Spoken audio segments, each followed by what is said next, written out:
Magandang araw, ako nga po pala si Lenlen. Ayokong yumaman pero may pangarap ako kaya tara, magtrabaho tayo. Huli ka! Ba't ka nangangalakal dyan? Pangugas ka man.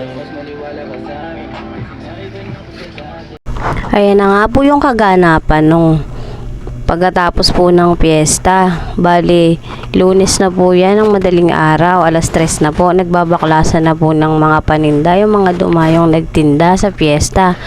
Syempre, hindi pa po kami magliligpit kasi may bumibili pa pong sigarilyo.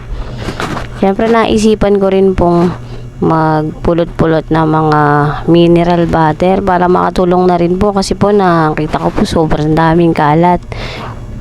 Nagpulot-pulot po ako dyan ng mga mineral. May gagawin po kami dyan, hindi po namin yan ibibenta para pagkakitaan. I-recycle po namin yan. Basta panoorin nyo na lang po yung next vlog ko kung paano namin na-recycle yan.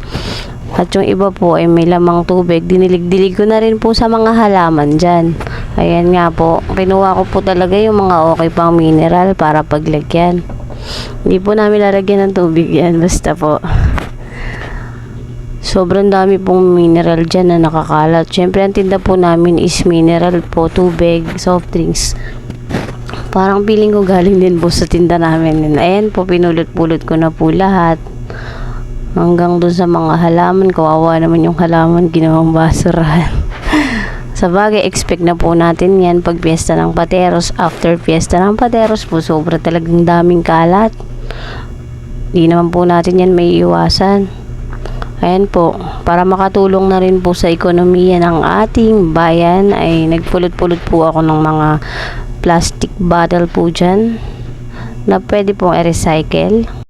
Bali dyan na lang po ako nakapagpulot sa may malapit po sa Nesabel, paakyat po ng tulay kasi po ay marami talagang bottle kaya lang wala na akong lalagyan na sako. Isang sako lang kasi yung dala ko dyan. Pero pinuno ko po yan para sulit.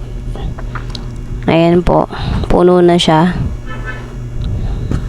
Ang dami talagang plastic bottle dyan, nanghihinayang ako. Kaya lang wala akong magawa. Namulot na lang ako ng kaya kong pulutin. Huwag po kayo mag-alala dyan kahit marami pong kalat dyan. Kukunin po yan ng mga MMDA after po magbaklasan ng mga paninda dahil po tapos na po yung fiesta ng Pateros. Ganyan po lagi kaganapan yan. After po ng umaga yan, malinis na po yan. Ayan po, ang dami ko na napulot. Tuwan-tuwa ako dyan sa galak. Salamat! At meron pa po akong kinuha. Hindi ko na na-videoan yan. Isang plastic pa po yan. Tuwan-tuwa ako dyan. Maraming salamat po sa panonood. Pa-like and share naman po na aking video. Thank you po.